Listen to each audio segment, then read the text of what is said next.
Rick Hirschhaut was appointed Los Angeles director of the American Jewish Committee, AJC, in September of 2019. Hirschhaut is a longtime civil rights advocate and Jewish communal leader who has served in senior executive roles with the ADL, the Anti-Defamation League, the Illinois Holocaust Museum, and American Jewish Joint Distribution Committee. Rick has worked to advance human rights and democratic values and promote the security and well-being of Jews and other vulnerable communities in the United States, Israel, and around the globe. He has led fact-finding missions to Ukraine, Ethiopia, Cuba, and Israel, and spearheaded international efforts to mark the 20th commemoration of the genocide against Tutsi in Rwanda. Rick led the creation of the Illinois Holocaust Museum and Education Center as its founding executive director from 2004 to 2014. Under his leadership, the museum hosted heads of state and other dignitaries. In 2013, he received an Emmy Award as co-executive producer of the nationally broadcast documentary Skokie, Invaded but Not Conquered. Rick has served with the ADL for 21 years, including a decade as Midwest director in Chicago. His work included building bridges between the African American and Jewish communities and close cooperation with law enforcement on issues of anti-Semitism and extremism. Hirschhaut and his wife Susan, a native of Los Angeles, are the proud parents of 2 adult children. He holds a bachelor's degree in international relations and Judaic studies from Tulane University and studied at Hebrew University in Jerusalem. He grew up in upstate New York and Knoxville, Tennessee. To our dear KI community, it is our honor to welcome Richard Hirschhaut. Thank you so much, Cantor Chayim, for that very warm introduction, and to Rabbi Daniel, and to my dear sweet niece, Sarah Epstein, for helping to facilitate and cheerlead this evening. It's wonderful to see everybody, especially after this yontif of Thanksgiving and lots of eating over the last few days.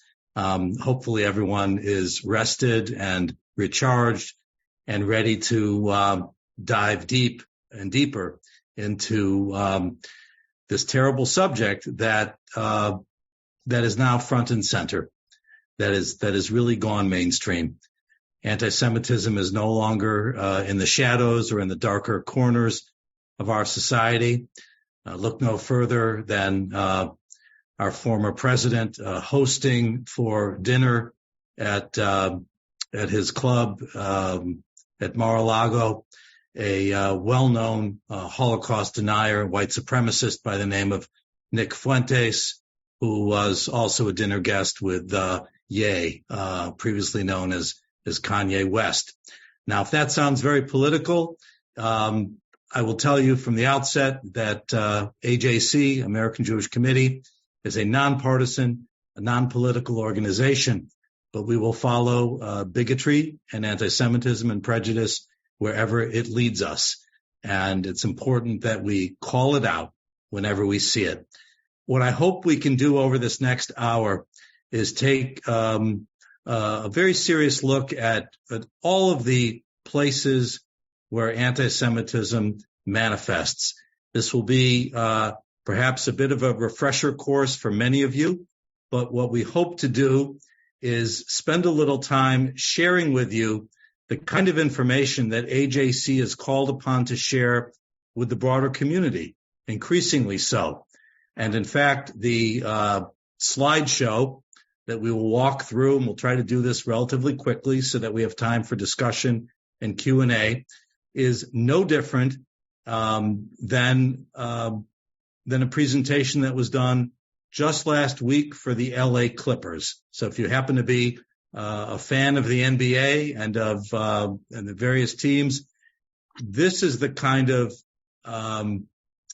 interest that the rise in anti-Semitism has spawned. I've been in this business for close to 4 decades, and I wouldn't be if I wasn't somewhat of a glass half full person, ultimately an eternal optimist. And so with anti-Semitism being front and center and mainstream, there is that proverbial teachable moment before us. And so this is part of what we hope to share this evening. I'm assisted by our wonderful graduate fieldwork intern from HUC, Olivia Bernheimer, who is on the screen and is waving. And Olivia will help with the prompts with our slideshow and with this presentation. I'm hoping that we will move through this relatively quickly so that we have ample time for your questions that I know Rabbi Daniel is gathering and aggregating. And again, I thank you for this opportunity on behalf of AJC. And why don't we get started? Olivia, please. Our objectives over this next half hour, and again, thinking about this a little bit as a teachable moment, thinking about the different organizations and institutions that are seeking out greater understanding on anti-Semitism. What we hope to do is to take a deeper look at anti-Semitism and understanding why it seems to have, in fact, risen to the surface so profoundly in recent months, to learn to identify and recognize anti-Semitism, and to better understand how anti-Semitism impacts all of us and what each of us can do as members of the Jewish community and as allies to the Jewish community. That's a word that you'll hear often in this society-wide effort to confront anti-Semitism. It is about allyship and empathy. Sharing with you here, I'm actually just going to adjust my screen if I can.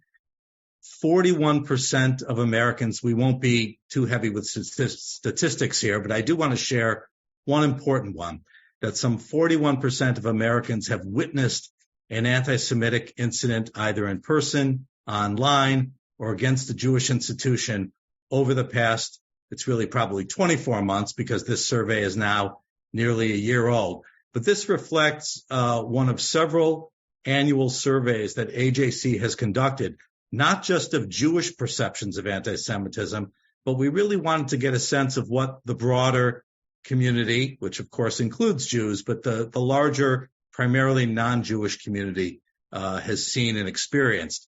This is actually a good time to ask each of you whether or not, and perhaps just maybe indicate with a yes or no response in the chat, and I hope, Rabbi Daniel, this does not mess up the system that we have for this evening, but just whether each of you over the last 12 months, have you either experienced or witnessed an act that you would consider to be anti-Semitic? Let's just take a moment, if we can, and fill that those responses in the chat, please. So we seem to be very much aligned with and consistent with the national trends.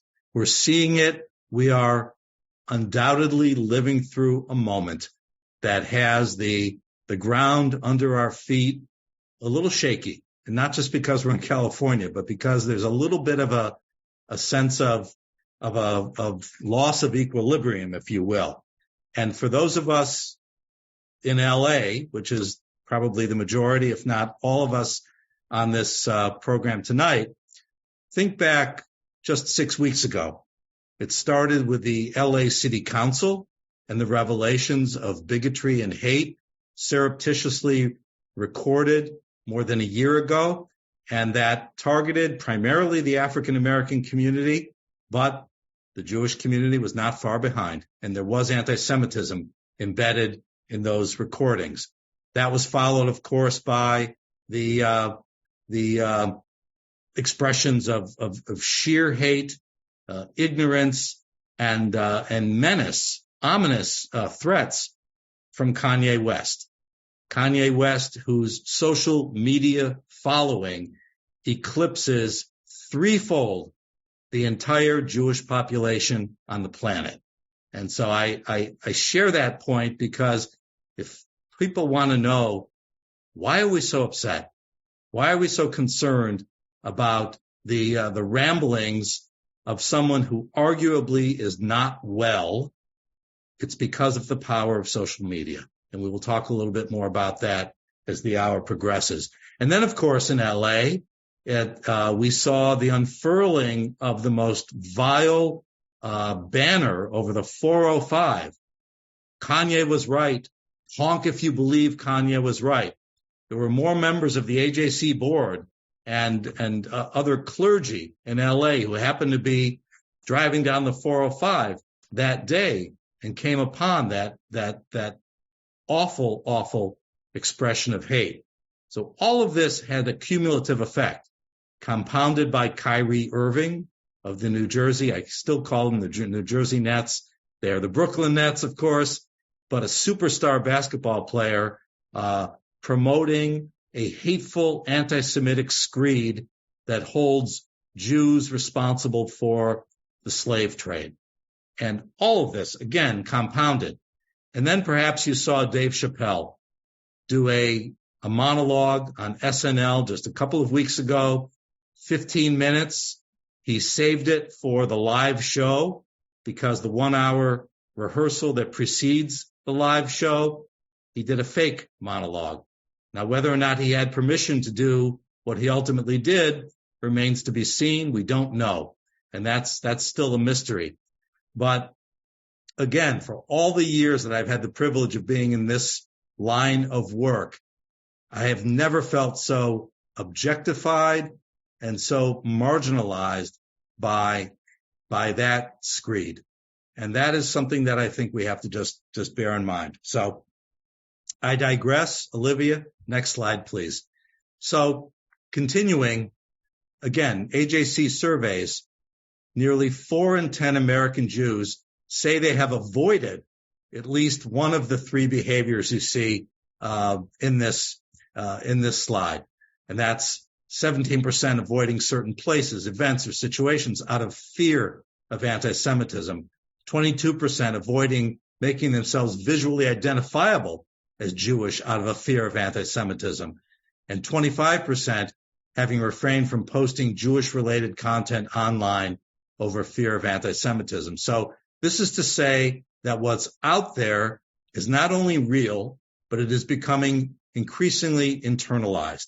And it's something that is causing many of us to think twice about our proud identification in America as Jews. And so it's a point to share with you. So going back again to some of the basics, before we can understand anti-Semitism, let's understand who are the Jews. Next slide, please, Olivia. And we are sometimes asked, are Jews a religion, an ethnicity, a culture? It is a multiple choice, and the answer really is D, all of the above. Judaism is a religion, an ethnicity, and a culture. Jews originate from the land of Israel, and the language of Hebrew, the biblical language, which of course has been updated over the last century from Eliezer ben Yehuda. That is the unifying thread that brings us all together, and this is who the Jewish people are. Next slide, please. It's always worth taking a look at our population globally. And we number some 15.2 million. So again, that's roughly a third of Kanye West's social media following. But the real point to share with you, and you can see the distribution, the numbers in Israel continue to climb. The population of Israel is rapidly approaching 10 million. It's really an extraordinary, miraculous achievement. Most of the Jewish population is today in Israel, followed by the U.S., followed by France. But aggregating all of these numbers, the 15.2 million Jews on the planet today still does not eclipse the pre-war, pre-Holocaust population of the Jewish people. And that's really the underlying tragedy and sad fact that we have yet to replenish the community as we knew it before the Shoah. Next slide, please. And then when we talk about the Jewish community, sometimes the anti-Semitism and sometimes the sort of the blinders that people have to Jewish suffering is because there's a sense of we are white passing. That's the phrase that's used. And what that does is really negates the diversity within our community. And we have just a little montage here. The upper left slide actually is the family of one of my colleagues, Saba Sumech, originally from Iran. And these are her generations of her family going back generations in Iran. We see, of course, in the middle slide, Jews from Ethiopia, and then other notable personalities, the late great Justice Ruth Bader Ginsburg. You see the diversity, the Mizrahi, Eastern Jews from Sephardic lands and of Middle Eastern and North African descent. And then, of course, no slide is complete without Jerry Seinfeld. But it's to show that we are a very diverse people. And in fact, some 12% of American Jews identify as people of color. And so it's important when we talk about who we are as a community and we try to understand where anti-Semitism rears its ugly head, even if so-called white passing, we are still subject to hate and discrimination. And it's important to understand that diversity. So as we come to what is anti-Semitism, let's continue, please. Anti-Semitism is a certain perception of Jews which may be expressed as hatred toward Jews. And so here we have the sense that, let's hold right there. The definition that was just shared with you is known as the IRA definition, the International Holocaust Remembrance Alliance working definition of anti-Semitism. And it really speaks to this notion, this perception that Jews have too much power, that somehow there are conspiratorial forces at work that express that power, and that somehow there is an evil undertone, an undercurrent of Jewish influence in the world. And that really is the heart of the IRA working definition. You see, of course, now here was the really that original tweet that Kanye West issued, that he was going to wake up and in the morning and go DEFCON 3 on the Jewish people. There's also this strange phrasing that he can't somehow be anti-Semitic because black people are actually the true Jews. And you see that in the second graphic here as well. And we've seen some of this express itself by a sect known as the Black Hebrew Israelites. You may have seen them marching down the main street toward the Barclays Center in Brooklyn the other day in support of Kyrie Irving. And this is this notion that somehow they are the true Jews and the true Semites. So how could this version of anti-Semitism have any legitimacy? Well, it does. It still does, very much so. Next slide, please. And then just going a little deeper on conspiracy theories. We heard that many of these theories around 9/11, this notion that somehow every Jew who worked in the Twin Towers was given advance notice, was alerted to the attack that was going to happen on 9/11, and that's been a conspiracy theory that has continued to have currency since 9/11. And then the photo on the right, with the chanting and the tiki torches, Jews will not replace us. That was Charlottesville in 2016. And that speaks to a theory that we continue to see cropping up known as the Great White Replacement Theory, that somehow Jews are setting out to undermine and replace Christian America. And we've seen the so-called manifestos of this Great White Replacement Theory appear in recent mass shootings, which we'll talk about momentarily. It was, of course, Charlottesville that really was the trigger event, the threshold event, according to our president, Joe Biden, that caused him to decide to enter the race and to unretire from public life and public service and run for president. Next slide, please. Here, just sharing this quote from Eric Ward, who is a fellow, a friend and an ally in the fight against extremism. And here making the point that this great white replacement theory, and he's speaking specifically to the shooter at the Tops supermarket in Buffalo earlier this year, that he targeted blacks, but ultimately was targeting Jews, who he saw as the puppet masters in seeking to undermine Christian America.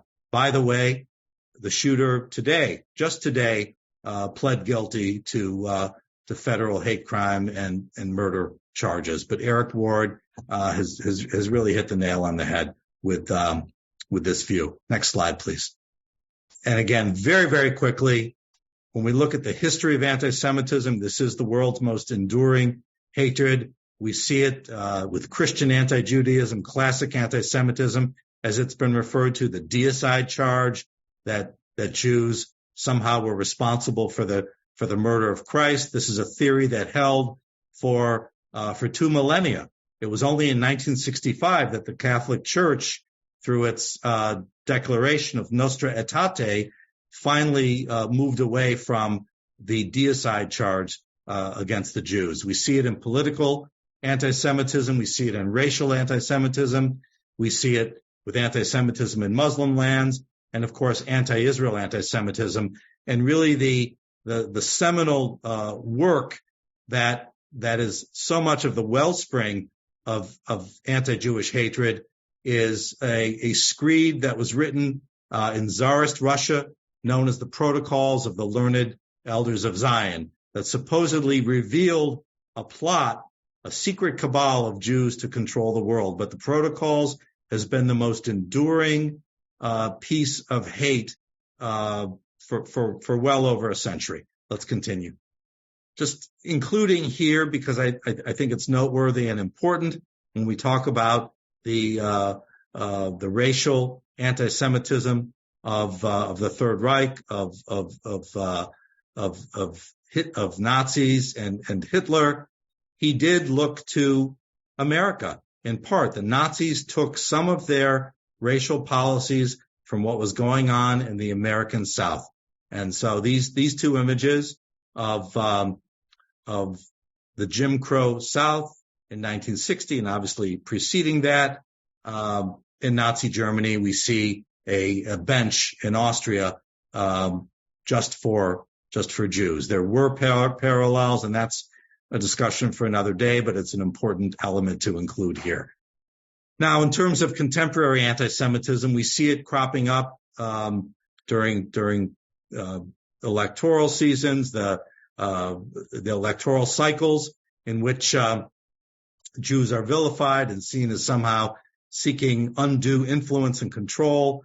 We see anti-Semitism cropping up around Jewish holidays. That second slide, you may recall, was the attack that took place in Monsey, New York, on the first night of Hanukkah, just 3 years ago, where a black Hebrew nationalist stormed a Chabad Hanukkah gathering, ultimately led to the rabbi of that community succumbing to his wounds. And then, of course, the third element, violence in the Middle East. You're seeing here a scene from the Sushi Fumi restaurant here in West LA, in which a roving band of pro-Palestinian thugs were parading around, waving Palestinian flags, happened upon diners simply having a meal outside at Sushi Fumi, and descended upon these diners, asked who was Jewish, and engaged in violence. Let's continue. This is just a series, and we won't go through all of them, but to give you a sense of the scope and the severity of episodes just in recent years. We see it globally, and we see it, of course, in the U.S. and the most powerful, and we still are feeling the aftershocks as a Jewish community, was the horrific attack upon worshipers at the Tree of Life synagogue just 4 years ago, when a white supremacist burst into the synagogue, shouted, "All Jews must die," and proceeded to shoot at will, and ultimately took the lives of 11 beautiful souls that morning. Let's continue. How to recognize contemporary anti-Semitism. Again, hatred toward Jews, conspiracy, stereotypes, and scapegoating, Holocaust denial, Holocaust comparisons, and inappropriately invoking Israel. And we'll move quickly through these. Hatred toward Jews. Let's continue. Again, just to show the connectedness here. So you have this sense of Jews as satanic going back millennia, and you have that same enduring theory expressed by the shooter in Pittsburgh. So there is that connectedness throughout history. We have, of course, the hate, the continuous hate expressed by Minister Louis Farrakhan, the Nation of Islam.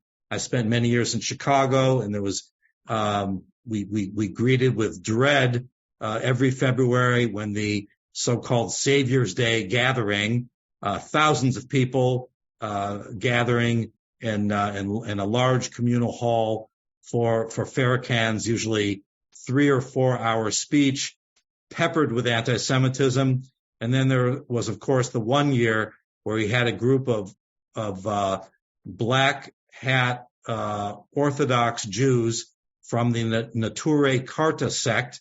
This is a group that doesn't believe in the modern state of Israel. Had them on the stage to show that he loves Jews, and that was all part of his continued hate that carries on with impunity to this very day. Next slide. And we'll continue on. Again, the sense of Jewish greed. We see that the conspiratorial Jews as greedy, and we saw that same historic theory carried out 6 months after Pittsburgh with the shooting in Poway at the Chabad of Poway that tragically took the life of Lori Gilbert Kay, originally from Los Angeles. And we see again that connectedness of conspiracy theories. Let's continue. Again, Jewish control and the sense that somehow Jews are puppet masters. These are theories that have stayed and endured throughout all of recorded history, because Jews become the easy scapegoat for the complexity of societal ills, for illness, and for natural disasters. It's easy to find that boogeyman as through the Jewish people. Continuing. And again, coming back to this notion of not the real Jews, this left-hand slide is this so-called documentary, Hebrews to Negroes, that Kyrie Irving, the NBA player, has been promoting and has since sort of backpedaled from that. We saw that same theory, the shooting of the kosher grocery store in Jersey City, New Jersey, in December of 2019. And we even see this just absolutely grotesque notion of Anne Frank having benefited from so-called white privilege. There's an enduring, continuing nature to these theories. I touched earlier upon this notion of Jews as somehow being, having been those who formulated and conceived of the slave trade. Nothing could be further from the truth, and we see that as well. Next slide, please. Continuing, Holocaust denial, Holocaust distortion. You may have seen some of the invoking of Holocaust imagery during the pandemic, that somehow the push for vaccines and vaccine mandates was akin to the Nazi persecution of the Jews. It was a twisting and distortion of the horrors of World War II. That the picture on the left is the governor of Michigan, Christine Whitmer, as you see it, with that Gretchen Whitmer, thank you, with that motif. And it's beyond offensive, but it was somewhat of a mainstream image. And we saw it in those states where there was fierce anti-vaxxer rhetoric and, in some cases, violence. Next slide. Inappropriately invoking Israel. Here, too, and I touched upon this earlier, a little bit of the enemy of my enemy is my friend. So Kanye now in company with the so-called Goyim Defense League. These are the people that have been littering many of our homes, our driveways, our mailboxes with these flyers that blame every evil under the sun, and most recently COVID, upon the Jews. And we see that sort of connectedness of blaming Israel for the evils of the world. Next slide. Here again, a montage.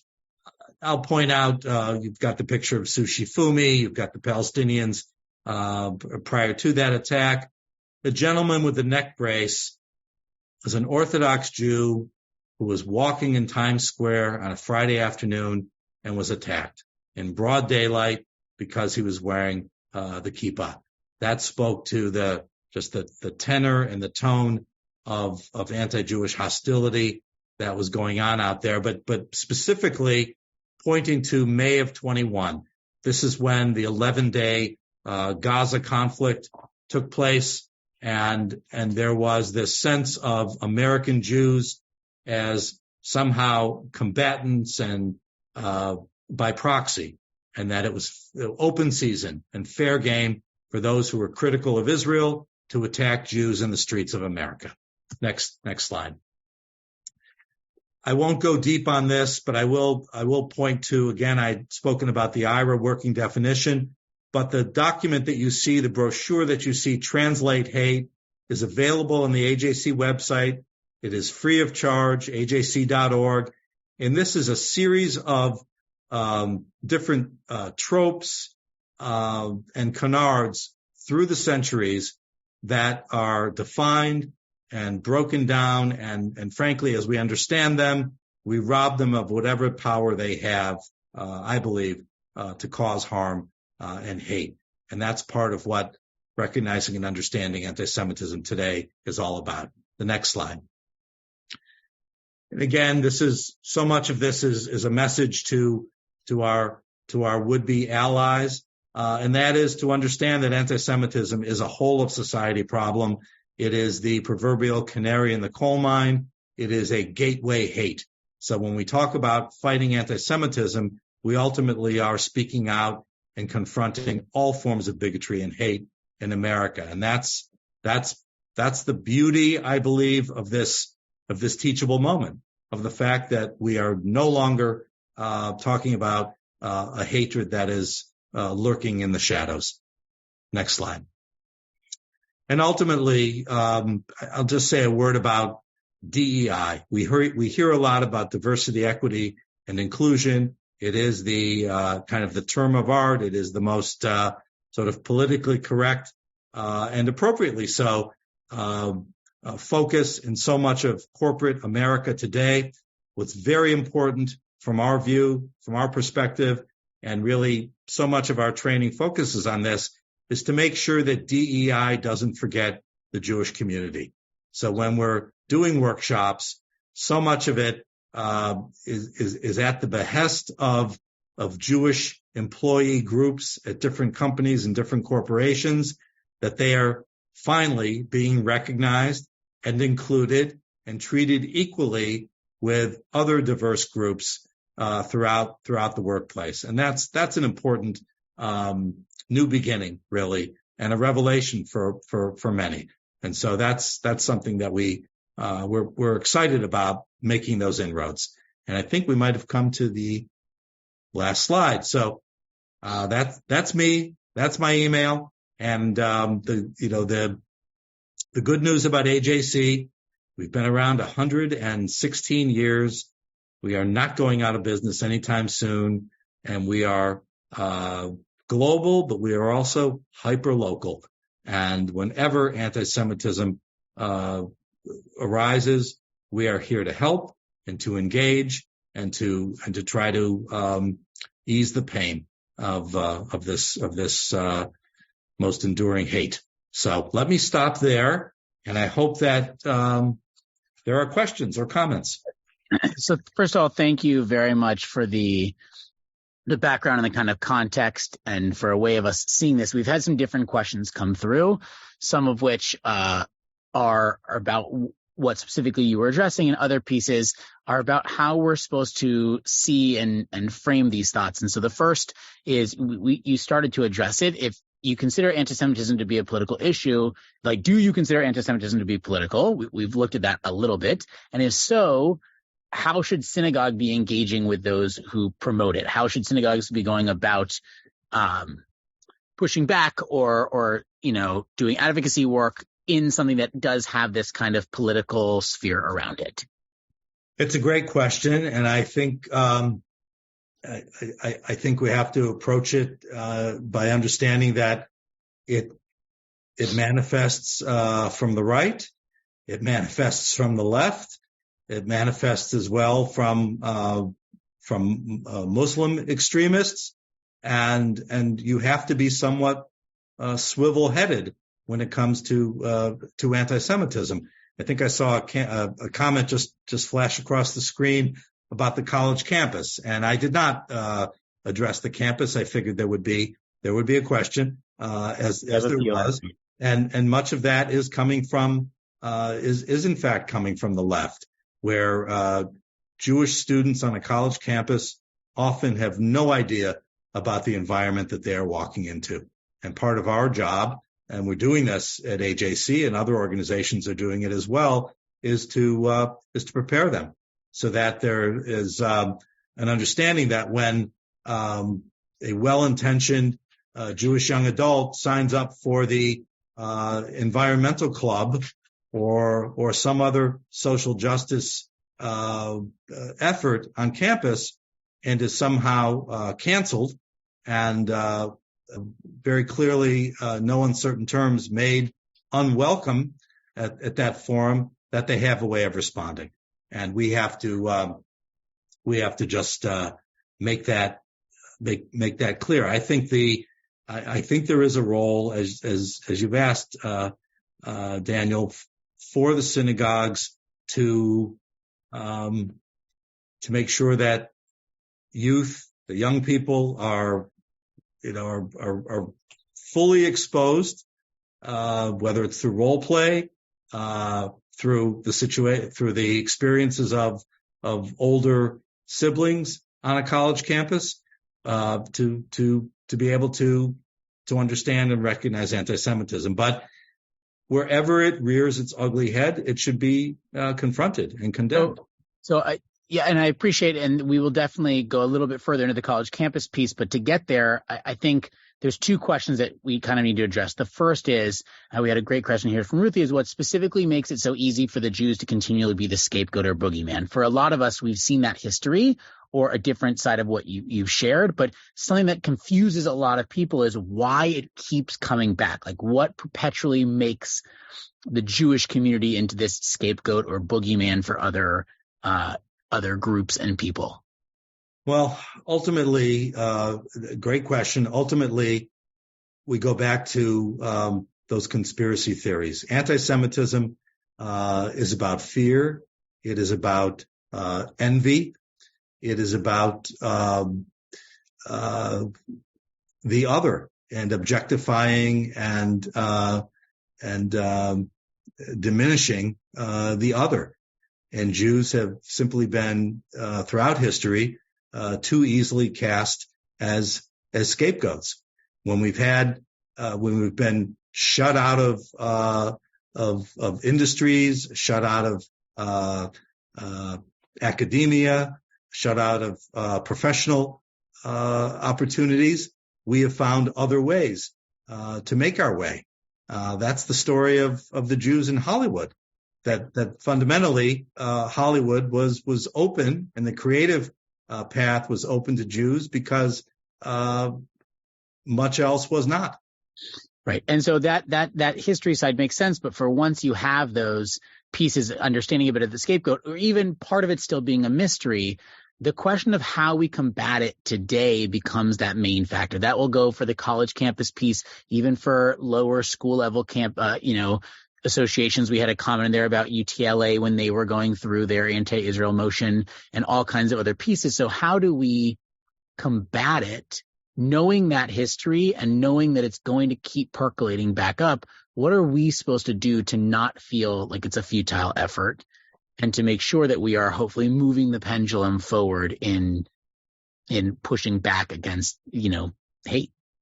I think it's it's a great question, and again, I'm sort of at a stage in my career where I can't help but wonder sometimes, have we made progress? And I think the conclusion that I've come to is we just have to remain ever vigilant, because anti-Semitism will continue to emerge and reemerge and shapeshift and find ways to manifest. And we see it time and again. It does pass from one generation to the next, but it doesn't mean we can't make progress and we can't build bridges. I think back to in the 1960s, Dr. Martin Luther King worked closely with AJC and talked about the historic alliance and the shared struggle that blacks and Jews, that common path we must walk. And here we are, decades later. We have to renew and refresh that same commitment. Yesterday's New York Times, some of you may have seen a beautiful essay from Michael Eric Dyson, who talked about the imperative of blacks and Jews coming together, and that we face a common enemy. So rather than let the haters in the world, in the larger world, the so-called the Goyim Defense League, as the more extreme version of this, watch blacks and Jews fight one another, we have to come together and face that common enemy. And so I think the challenge in fighting anti-Semitism is to build allies. I referred to anti-Semitism as this gateway hate, and the truth is, when we work to confront anti-Semitism, we must do it with partners, with allies. That has always been the approach of AJC. That has always been the approach of the ADL, where I worked for 21 years, that in order to really get at the singular hatred of anti-Semitism, we have to look out for the rights and the image and the safety and the status of all groups in America, because ultimately that's how we will move the needle and make that difference. But we have to stay with it. We can never take our foot off the accelerator. I want to add something to that as well, that you mentioned in regards to building allies and staying vigilant with our allies. And I'm sure many of you saw, and if not, I urge all of you to go on YouTube or to find the John Mellencamp's speech at the Rock and Roll Hall of Fame the other day, just last week, in fact. John Mellencamp, not Jewish, but worked many years with an attorney who is Jewish and was being honored, an attorney out of New York. And his speech was just, it gave me personally a lot of hope that we can get allies who are not Jewish. It's easy to have a Jewish ally, but it sometimes falls on deaf ears. But when we have someone like a John Mellencamp who's Christian and who can speak out loudly and proudly of his friendships with the Jewish community, and to not only speak about his friendship with his attorney, but to bless the Jewish people as a whole. And, the ignorance is a huge part of this as well. And that's the thing. You're sometimes these haters are they are speaking to people who just don't understand, who just don't know, and they are very ignorant about it. And I believe that when you have a John Mellencamp who's in rock and roll and not just he didn't have to give this speech. I think those are the kinds of allies we have to start to build and have them speak out, and the courage for him to speak out. Sure, if you have a Jewish artist or a famous Jewish, like you had in the picture of what's his name, that comedian, everyone expects them to speak out. Many of them don't, by the way, which is a whole other conversation. But the John Mellencamp talk, I urge you all to listen to. And I will also add that I mentioned this IRA working definition of anti-Semitism. It was recently adopted by the LA City Council, the best thing the City Council has done probably in the last year. And that follows suit of Beverly Hills and West Hollywood. And what it means is it's the apparatus of government saying anti-Semitism matters. We recognize it. We will be responsive to those who feel they are targeted because of their background. We will make sure that our police departments are responsive.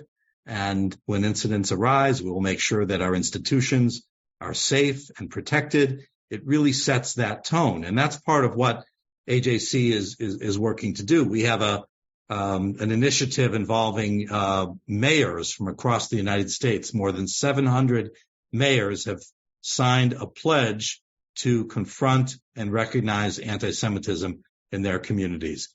And so it's really the idea of enlisting partners and allies and helping people understand that this is not just a problem or a concern of the Jewish community.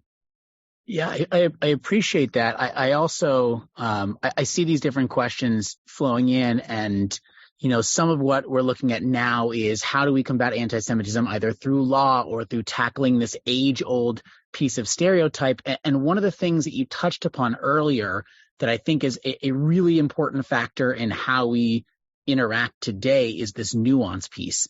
We said that, Chaim, you mentioned that the idea of haters being misinformed in pieces of it, and I totally hear that. And also, what about when we hear something that is this mildly anti-Semitic side or misinformed anti-Semitism?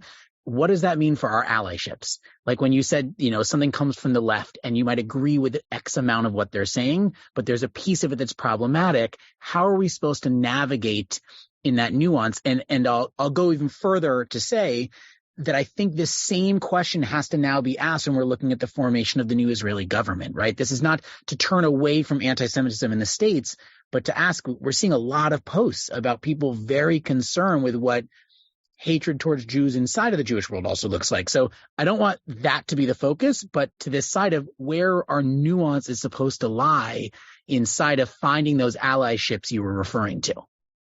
It's it's delicate, and I think the relationship building is it's a long-term process.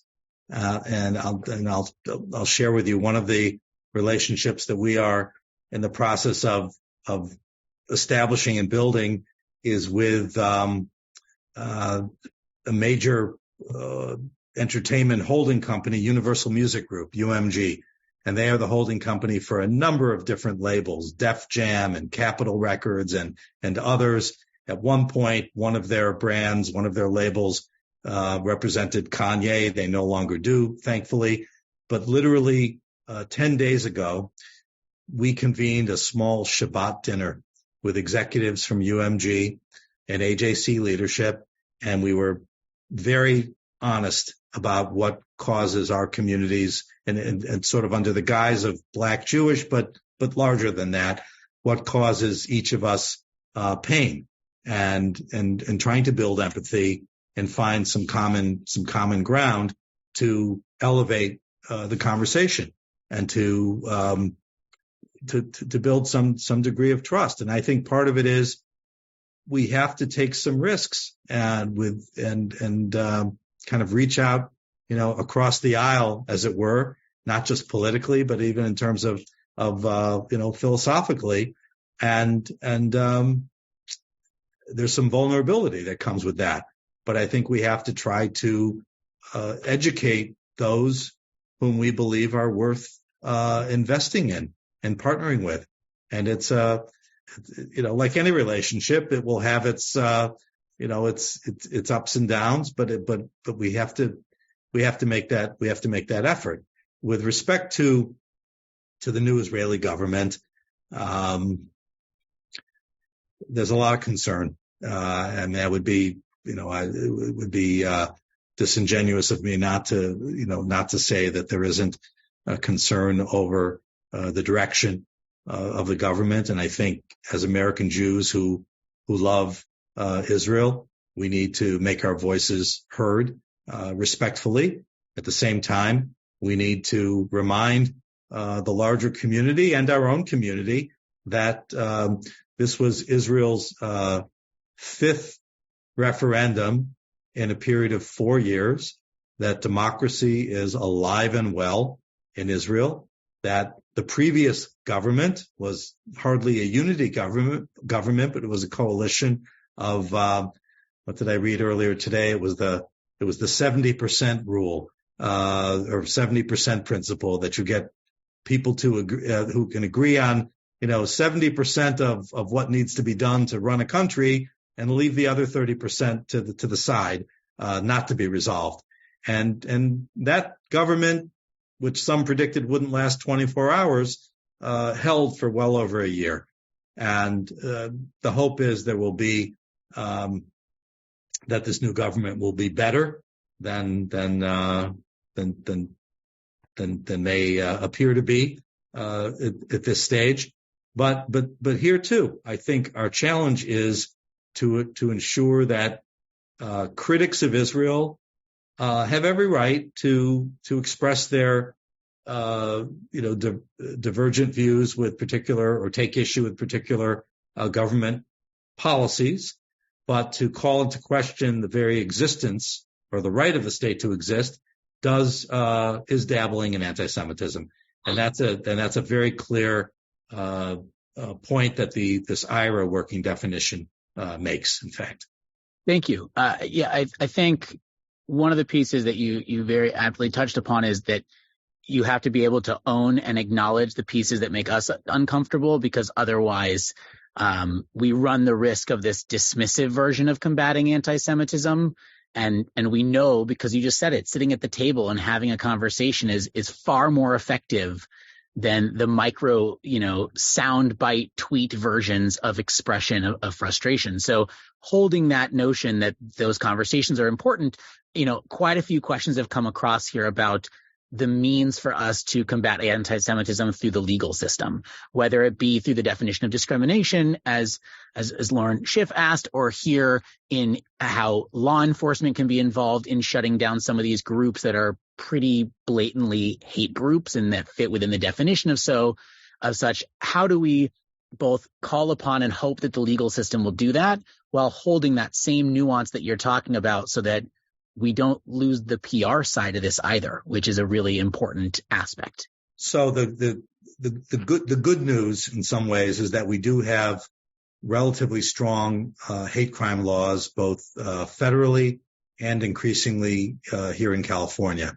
So that and there were a couple of measures that passed the legislature in this last session that strengthen opportunities for police training, which ultimately will increase the reporting and will just make law enforcement agencies more responsive to the Jewish community. We run a very fine line, and I'll use this so-called Goyen Defense League as an example. Unfurling a banner over the 405, dropping leaflets, insidiously often attached to a little bag of, stones or rice so they don't blow away. There's a free speech dimension there, but at the same time, probably the worst offense that's committed is a trespass or a littering violation. So some sort of municipal ordinance. However, it gets taken up to a whole different level when you may have heard about this projection through kind of like a gobo light or a laser light during a major college football game. It was the Georgia-Florida game, and this GDL, Kanye was right message was being streamed across the stadium wall for, tens of thousands of people to see. That raises the ante, and that in some ways causes there to need to be a conversation about some greater penalty, because at what point does the free speech guarantee fall by the wayside because of the degree of the affront and the offense? And that's an open question, and it's something that we are trying to raise and have that discussion, in fact, with Attorney General Bonta here in California, because it's an altogether different animal when we're talking about that degree of exposure. We have to continue to strengthen the hate crime laws that are on the books. We have to be imaginative with additional measures. There is now a new commission on the state of hate in California that is now just getting to work. There is also a commission on Holocaust and genocide studies. These are two brand new bodies that hopefully will have teeth in the work that they do. Perfect. Thank you. So going back a little bit with all of this information to the college campus piece, because we've had enough questions come through. It's clearly something that really deeply resonates with a lot of these folks, and something that's fearful because of the difference in the way we see identity shifts in education as they're a way for the first time for this, to live on their own with college students. There's two sides of this. There's the side, our senior rabbi, Rabbi Amy Bernstein, has said on more than one occasion that it's about us building this really deep Jewish pride. The deeper and the more proud that our youth are of being Jewish, the less likely that that's going to change when they're on a college campus, the more likely they are to speak up, at least calmly and rationally, about anti-Semitism. The question is, what resources can we be giving them? What tactics and resources can we be giving students who know there's something wrong with the way certain liberal groups are speaking about Israel or anti-Semitism in general? But what resources can we give them to not, elevate or exacerbate the issues, but to still combat them? Right. No, it's a great question. And I think I would agree with Rabbi Amy in terms of Jewish pride. It starts there. It absolutely starts there. But it may not be enough to confront the sophisticated rhetoric and sort of the machinery of anti-Israel and ultimately anti-Jewish hate that exists on a college campus. I saw a video of Noah Tishby on the UC Berkeley campus a month ago, simply standing in the Sprawl Plaza, trying to have a conversation about Israel with anyone who would be interested in having that conversation. And lo and behold, she ended up being shouted down. It was simply a group of people who just refused to even be able to allow her to be on campus and to have that conversation. The Hillel on campus, the whole Hillel network is crucial to life on campus, and the function of Hillel has really transformed over the last decade or so. It's certainly a place of solidarity and comfort and a social outlet for Jews on campus, but it now has to be much more of an advocacy and training center. And that's a resource that we help to support and that others help to support. And they are on campus, and they should be the prime, institution in relating to and providing resources to students. I mentioned earlier, in passing, we have a program called Leaders for Tomorrow. The acronym is LIFT. And in fact, KI has supported this program. This is for high school age students, and it's an intensive leadership training and advocacy program to prepare young people for when they set foot on a college campus and to be able to sort of withstand these challenges and hopefully have a meaningful experience. They're entitled to that when they set foot on campus. Thank you. I'm sifting through some of these other pieces. there's the one side of ways for us to be getting in touch with political leaders on both sides of the aisle, ways to really make sure that we are making sure they can feel the pressure coming from this community, that like it still is a very important topic to be addressing and be worried about on the national level. But the other piece that we're seeing come through in a few different ways is how we're supposed to, what are other ways that we can kind of deconstruct these stereotypes? If we're not going to be able to combat them directly, if they're going to be long-lived, are there ways that we can be deconstructing these stereotypes, taking away some of the weight or the effectiveness of them? Because instead of being anti-Semitism, as we've seen here, some of this pro-Semitism, right? So this idea of how do we deconstruct these anti-Semitic tropes and actually take them apart and instead be promoting more positive pieces? And is that even possible? So I had referred earlier to this Translate Hate glossary, and that is really exactly what that guide is all about. It looks at all of these stereotypes and tropes and breaks them down and traces their origin and really helps people understand why they've had this currency through generations. And hopefully by understanding them, we are empowered. We have the ability to express and sort of deconstruct them, to use your term, and essentially rob them of their power to harm and to hurt. And so I encourage really everyone to take a good look at this. Translate Hate. It's not a heavy volume. It's a pretty easy, quick read, and it's fascinating to really be able to see where the origins are of all of these tropes. I will also say this.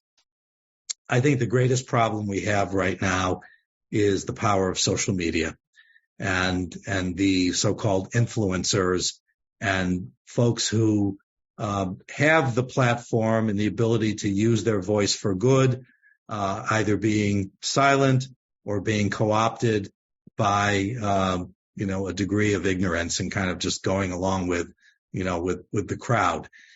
AJC, and I hope that everybody will see this in the coming months.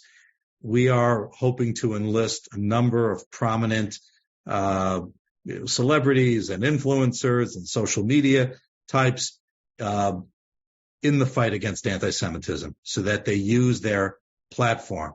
I mean, just as Kanye may have 30 or 40 million followers, there are others who have large numbers of followers and who can use their voices for good. And I think that's the battlefield in so many ways. One of the pieces of legislation, just coming back to law for a moment, that was a significant measure that passed the California General Assembly this past session, was this social media transparency bill, which basically forces every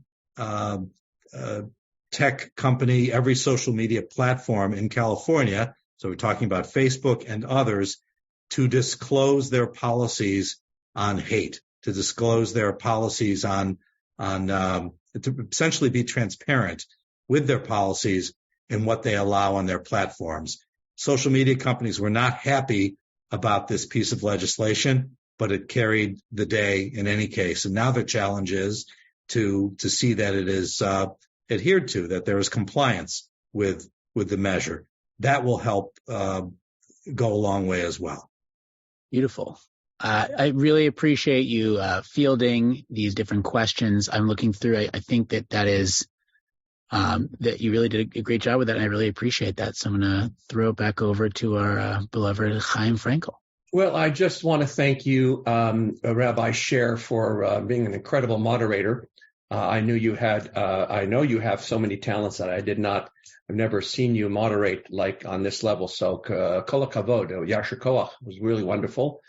And again, I just want to thank you all for being here. I do want to, on a more personal note, again express a refuah shalema to our senior rabbi, Amy, and to Julie Festo, who I see is on here, who's in rehabilitation. There's a congregant who is sitting shiva for the passing of his father. and we wish Mark well, and also a Simcha Nancy Garber, who just named her grandson yesterday. So it's wonderful. We are an incredible community. We're thank God that we are the Kehillat Israel, the community of Israel. And I want to wish you and bid you again thank the Sinaikos and all those who urged us to do this program, and just wishing and bidding you all an Erev Tov, a peaceful and a beautiful evening, and a wonderful, wonderful Shavua Tov, a week of peace and of safety, and to stand tall on all of these issues that confront us as a people, as a community. So good night and God bless to all of you.